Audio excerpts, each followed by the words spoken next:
السلام علیکم ناظرین، آج آپ کے سامنے موجود ہیں ایک نئے واقعے کے ساتھ، اور واقعہ بڑا ہی دلچسپ واقعہ ہے اور زندگی میں بدلاؤ لانے کے لیے ہے۔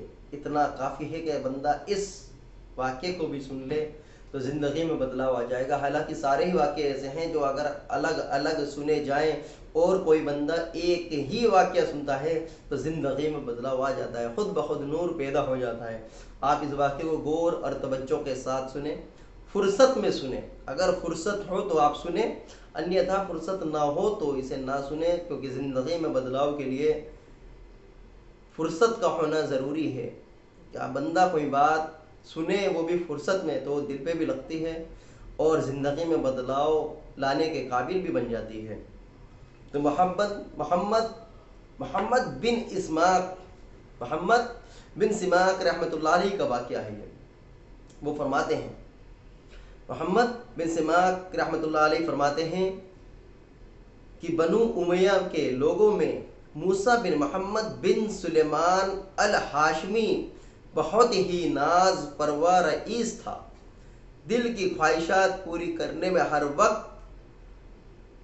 منہمک رہتا، کھانے پینے میں، لباس میں، لو لعب میں، خواہشات اور لذات کی ہر نوع میں اعلیٰ درجے پر تھا۔ لڑکے لڑکیوں میں ہر وقت منہمک رہتا، نہ اس کو کوئی غم تھا نہ فکر، خود بھی نہایت ہی حسین چاند کے ٹکڑے کی طرح سے تھا۔ مطلب خود بھی دیکھنے میں اتنا حسین تھا کہ چاند کے ٹکڑے کی طرح، یہ ذکر ہے اس میں۔ اللہ تعالی شانہ کی ہر نوع کی دنیاوی نعمت اس پر پوری تھی۔ اللہ تعالیٰ کی جو دنیا کی نعمتیں ہیں ساری اس کے پاس پوری تھی۔ اس کی آمدنی 3,03,000 دینار اشرفیاں، 3,03,000 دینار اشرفیاں سالانہ تھی اس کی آمدنی۔ جو اس کی کمائی کے بارے میں بھی بتایا ہے کہ وہ کتنا پیسہ کماتا تھا۔ آج تو چند روپیہ آ جائیں تو انسان زندگی کیا سامنے والے کو بھی بھول جاتا ہے کہ وہ ہے کون اور ہے کیا۔ اس کی کمائی پر آپ غور فرمائیں، بعد میں انشاءاللہ خلاصہ کیا جائے گا اس کی کمائی کتنی بیٹھتی آج کے حساب سے، اگر اندازہ لگایا جائے گا۔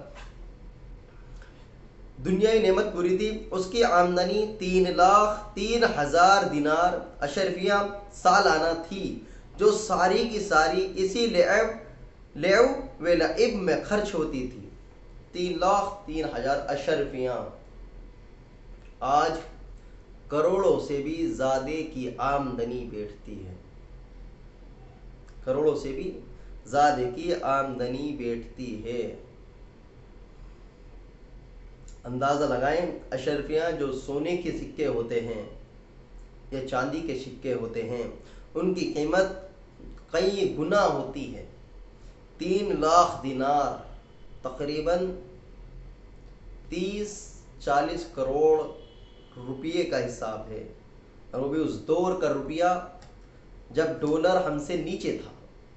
اس دور کا روپیہ جو دینار کی جو آج کی قیمت بھی اگر لگائیں تو تقریباً 285-86 یا 280 کے قریب ہے، اور آج روپے کی قیمت 1 روپیہ اور 286 دینار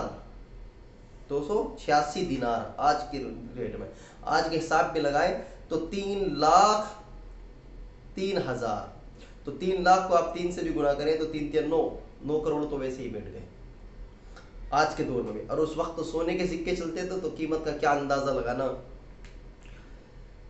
ایک اونچا بالا خانہ تھا جس میں کئی کھڑکیاں تو شارع عام کی طرف کھلی ہوئی تھی، جن میں بیٹھ کر وہ راستہ چلنے والوں کے نظارے کرتا، اور کئی کھڑکیاں دوسری جانب باغ کی طرف کھلی ہوئی تھی، جن میں بیٹھ کر باغ کی ہوائیں کھاتا، خوشبوئیں سونگھتا۔ اس بالا خانے میں ایک ہاتھی دانت کا کبا تھا جو چاندی کی میخوں سے جڑا ہوا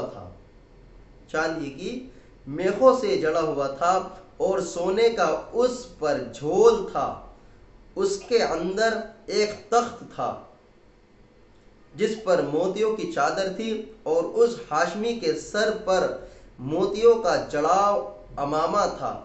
اس قبہ میں اس کے یار احباب جمع رہتے، خدام ادب سے پیچھے کھڑے رہتے، سامنے ناچنے گانے والیاں قبہ سے باہر مجتمع رہتی۔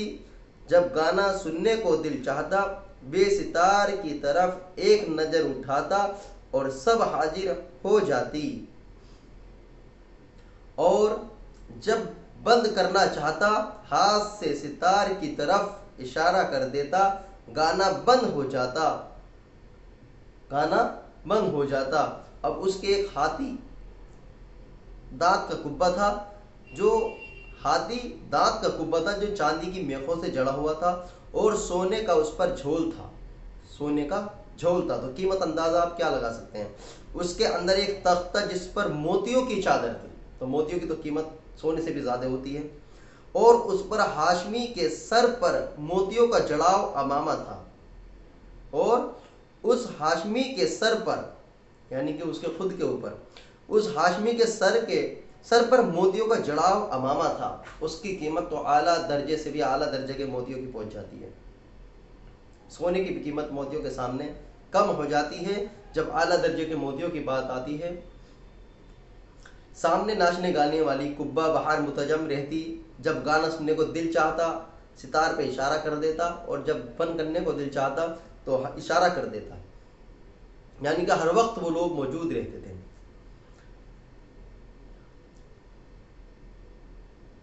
گانا بند ہو جاتا، رات کو ہمیشہ جب تک نیند نہ آتی یہی شغل رہتا، اور جب شراب کے نشے سے اس کی عقل جاتی رہتی، یارانے مجلس اٹھ کر چلے جاتے، وہ جون سی لڑکی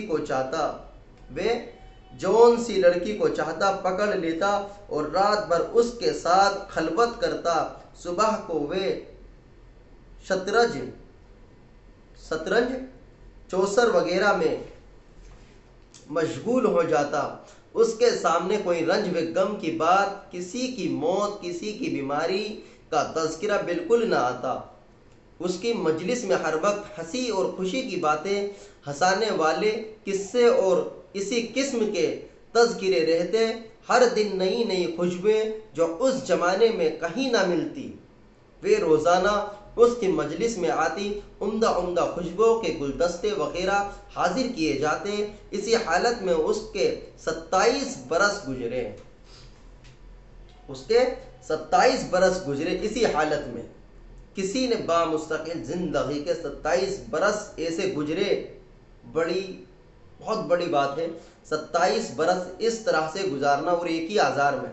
کتنی پیشے والی چیزیں، آج تو چند دنوں کے لیے پیسہ آتا ہے اور اس کے بعد بیماری لگ جاتی ہیں اور پریشانی ہو جاتی ہیں، تو بندہ خود ان چیزوں کو استعمال نہیں کر پاتا، لیکن اس بندے نے 27 برس گزرے، اس کے 27 برس گزرے۔ ایک رات کو وہ حسب معمول اپنے قبہ میں تھا، حسب معمول یعنی کہ روز کی جو زندگی کا ڈیلی روٹین تھا، اس کا روزمرہ کی زندگی کا ڈیلی روٹین جو تھا اس میں قبہ میں تھا۔ دفعتاً اس کے کان میں ایک سریلی آواز پڑی۔ یہاں سے اس کی زندگی کے بدلاؤ کا واقعہ چالو ہوتا ہے۔ ایک رات کو وہ حسب معمول اپنے قبہ میں تھا، دفعتاً اس کے کان میں ایک سریلی آواز پڑی جو اس کے گانے والوں کی آواز سے بالکل الگ تھی، لیکن بڑی دلکش تھی۔ اس کی آواز نے کانوں میں پڑتے ہی بے چین سا کر دیا۔ اس نے گانے والوں کو بند کر دیا اور قبہ کی کھڑکی سے باہر سر نکال کر اس آواز کو سننے لگا۔ وہ آواز کبھی کان میں پڑ جاتی، کبھی بند ہو جاتی۔ اس نے اپنے خدام کو حکم دیا کہ یہ آواز جس شخص کی آ رہی ہے اس کو پکڑ کر لاؤ۔ شراب کا دور چل رہا تھا۔ خدام جلدی سے اس آواز کی طرف دوڑے اور آواز تلاش کرتے کرتے ایک مسجد میں پہنچے جہاں ایک جوان نہایت ضعیف بدن، زرد رنگ، گردن سوکھی ہوئی، ہونٹوں پر خشکی آئی ہوئی، بال پراگندہ، پیٹ کمر سے لگا ہوا، دو ایسی چھوٹی چھوٹی لنگیاں اس کے بدن پر کہ اس نے کم میں بدن نہ ڈھکے، کہ اس سے کم میں بدن نہ ڈھک سکے، مسجد میں کھڑا ہوا اپنے رب کے ساتھ مشغول تلاوت کر رہا۔ یہ لوگ اس کو پکڑ کر لے گئے، نہ اس سے کچھ کہا نہ بتایا، ایک قدم اس کو مسجد سے نکال کر وہاں بالا خانے پر لے جا کر اس کے سامنے پیش کر دیا کہ حضور یہ حاضر ہے۔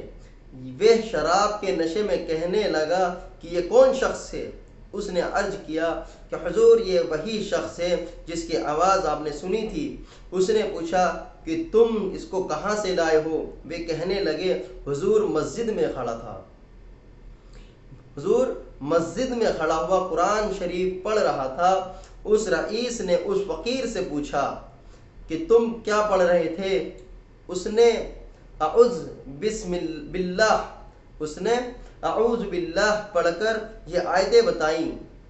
ان الابرار لفی نعیم علی الارائک ینظرون تعرف فی وجوہہم نظرۃ النعیم یسقون من رحیق مختوم ختمہ مسک وفی ذلک فلیتنافس المتنافسون ومجازہ من تصنیم این یشرب بها المقربون، این یشرب بها المقربون، جن کا ترجمہ یہ ہے کہ بے شک نیک لوگ جنت کی بڑی نعمتوں میں ہوں گے، مسہریوں پر بیٹھے ہوئے جنت کے عجائب دیکھتے ہوں گے۔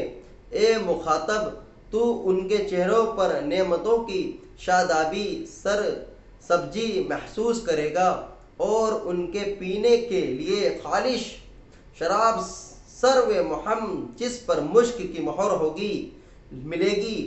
ایک دوسرے پر حرص کرنے والوں کو ایسی ہی چیزوں میں حرص کرنا چاہیے کہ یہ نعمتیں جس کو زیادہ ملتی ہیں، یہ نعمتیں کس کو زیادہ ملتی ہیں اور ان کا ملنا اعمال کی وجہ سے ہوتا ہے، اس لیے ان اعمال میں حرص کرنا چاہیے جن سے یہ نعمتیں حاصل ہوں، اور اس شراب کی آمیزش تسنیم کے پانی سے ہوگی، تسنیم کے پانی سے ہوگی۔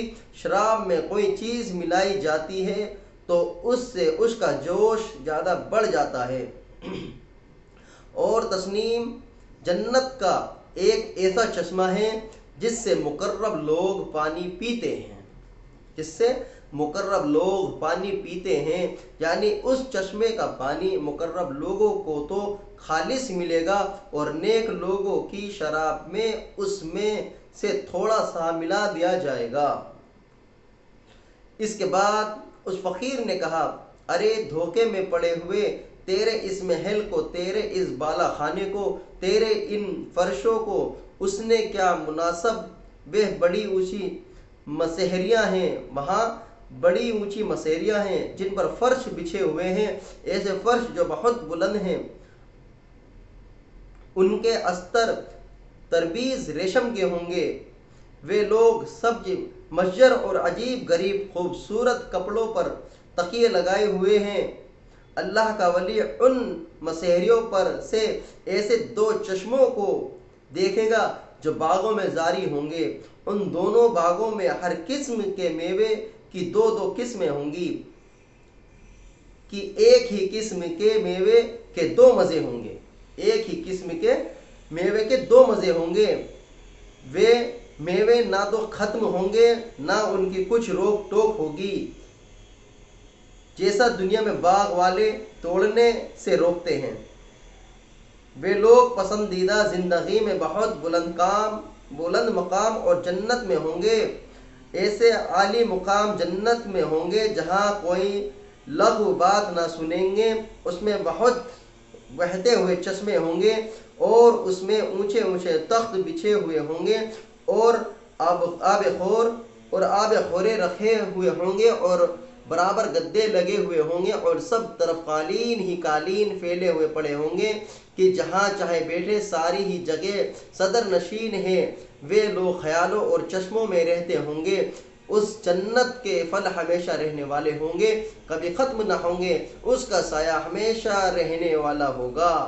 یہ تو انجام ہے متقی لوگوں کا، اور کافروں کا انجام دوزخ ہے۔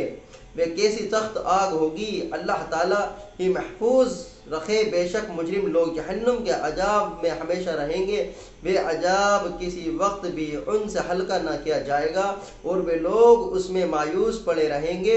بے شک مجرم لوگ بڑی گمراہی اور حماقت کے جنون میں پڑے ہوئے ہیں۔ ان کو اپنی حماقت اس دن معلوم ہوگی جس دن منہ کے بل گھسیٹ کر جہنم میں پھینک دیے جائیں گے اور ان سے کہا جائے گا کہ دوزخ کی آگ لگنے کا مزہ چکھو۔ وہ لوگ آگ میں اور کھولتے ہوئے پانی میں اور کالے دھویں کے سائے میں ہوں گے۔ مجرم آدمی اس بات کی تمنا کرے گا کہ اس دن کے عذاب سے چھوٹنے کے لیے اپنے بیٹوں کو، بیوی کو، بھائی کو اور سارے کنبہ کو جن میں وہ رہتا تھا اور تمام روح زمین کے آدمیوں کو انہیں اپنے فدیے میں دے دے پر کسی طرح عذاب سے بچ جائے، لیکن یہ ہرگز ہرگز نہیں ہوگا۔ وہ آگ ایسے شعلوں والی ہے کہ بدن کی کھال تک اتار دے گی اور وہاں آگ کے ایسے شخص کو خود بلاوے گی جس نے دنیا میں حق سے پیٹھ پھیری ہوگی اور اللہ تعالیٰ کی اطاعت سے بے رخی کی ہوگی اور ناحق مال جمع کیا ہوگا اور اس کو اٹھا کر حفاظت میں رکھا ہوگا۔ یہ شخص نہایت سخت مشقت میں ہوگا اور نہایت سخت عذاب میں اور اللہ تعالیٰ شانوں کے غصے میں ہوگا، اور یہ لوگ اس عذاب سے کبھی نکلنے والے نہیں ہوں گے۔ اس کلام میں اس فقیر نے جنت اور دوزخ کی بہت سی آیتوں کی طرف اشارہ کر دیا جن کی صورت اور رکوع کا حوالہ دیا گیا ہے۔ پوری آیت مترجم قرآن شریف میں دیکھی جا سکتی ہے۔ وہ ہاشمی رئیس فقیر کا کلام سن کر اپنی جگہ سے اٹھا۔ وہ ہاشمی اس فقیر کی بات سن کر اپنی جگہ سے اٹھا اور فقیر سے معانقہ کیا اور خوب چلا کر رویا اور اپنے سب اہل مجلس کو کہہ دیا کہ تم سب چلے جاؤ، اور فقیر کو ساتھ میں لے کر صحن میں گیا اور ایک بورے پر بیٹھ گیا اور اپنی جوانی پر نوحہ کرتا رہا، اپنی حالت پر روتا رہا اور فقیر اس کو نصیحت کرتا رہا یہاں تک کہ صبح ہو گئی۔ اس نے اپنے سب گناہوں سے اول فقیر کے سامنے توبہ کی اور اللہ جل شانہ سے اس کا عہد کیا کہ آئندہ کبھی کوئی گناہ نہ کرے گا۔ پھر دوبارہ دن میں سارے مجمع کے سامنے توبہ کی اور مسجد کا کونا سنبھال کر اللہ تعالی شانہ کی عبادت میں مشغول ہو گیا اور اپنا وہ سارا ساز و سامان، مال و متاع سب فروخت کر کے صدقہ کر دیا اور تمام نوکروں کو موقوف کر دیا اور جتنی چیزیں ظلم و ستم سے لی تھی سب اہل حقوق کو واپس کی۔ غلام اور باندیوں میں سے بہت سے آزاد کیے اور بہت سے فروخت کر کے ان کی قیمت صدقہ کر دی اور موٹا لباس اور جو کی روٹی اختیار کی۔ تمام رات نماز پڑھتا، دن کو روزہ رکھتا، حتیٰ کہ بزرگوں اور نیک لوگ اس کے پاس اس کی زیارت کو آنے لگے، اور اتنا مجاہدہ اس نے شروع کر دیا کہ لوگ اس کو اپنے حال پر رحم کھانے کی اور مشقت میں کمی کرنے کی فرمائش کرتے اور اس کو سمجھاتے کہ حق تعالی شانہ نہایت کریم ہے، وہ تھوڑی محنت پر بھی بہت زیادہ اجر عطا فرماتے ہیں۔ مگر وہ کہتا کہ دوستو، میرا حال مجھے کو معلوم ہے کہ میں نے اپنے مولا کی رات دن نافرمانیاں کی ہیں، بڑے سخت سخت گناہ کیے ہیں۔ یہ کہہ کر وہ رونے لگتا اور خوب روتا۔ اسی حال میں ننگے پاؤں پیدل حج کو گیا۔ ایک موٹا کپڑا بدن پر تھا، ایک پیالہ اور ایک تھیلی صرف ساتھ تھی۔ اسی حالت میں مکہ مکرمہ پہنچا اور حج کے بعد وہیں قیام کر لیا، وہیں انتقال ہوا۔ رحمہ اللہ رحمتاً واسع مکہ کے قیام میں رات کو حتیم میں جا کر روتا اور گڑ گڑاتا اور کہتا کہ میرے مولا، میری کتنی خلوتیں ایسی گزر گئی جن میں میں نے تیرا خیال بھی نہیں کیا۔ میں نے کتنے بڑے بڑے گناہوں سے تیرا مقابلہ کیا، میرے مولا میری نیکیاں ساری جاتی رہیں کہ کچھ بھی نہ کمایا، اور میرے گناہ میرے ساتھ رہ گئے۔ ہلاکت ہے میرے لیے اس دن جس دن تجھ سے ملاقات ہوگی، میرے لیے ہلاکت پر ہلاکت ہے، یعنی بہت زیادہ ہلاکت ہے اس دن جس دن میرے اعمال نامے کھولے جائیں گے۔ وہ میری رسوائیوں سے بھرے ہوئے ہوں گے، وہ میرے گناہوں سے پر ہوں گے، بلکہ تیری ناراضگی سے مجھ پر ہلاکت اتر چکی ہے، اور تیرا عتاب مجھ پر ہلاکت ہے، جو تیرے ان احسانوں پر ہوگا جو ہمیشہ تو نے مجھ پر کیے، اور تیری ان نعمتوں پر ہوگا جن کا ہمیشہ میں نے گناہوں سے مقابلہ کیا، اور تو میری حرکتوں کو دیکھ رہا تھا۔ میرے آقا، تیرے سوا میرا کون سا ٹھکانہ ہے جہاں بھاگ کر چلا جاؤں؟ تیرے سوا کون شخص ایسا ہے جس سے التجا کروں؟ تیرے سوا کون ہے جس پر کسی قسم کا بھروسہ کروں؟ میرے آقا، میں اس قابل ہرگز نہیں ہوں کہ تجھ سے جنت کا سوال کروں، البتہ محض تیرے کرم سے، تیری عطا سے، تیرے فضل سے اس کی تمنا کرتا ہوں کہ تو مجھ پر رحم فرما دے اور میرے گناہوں کو معاف کر دے۔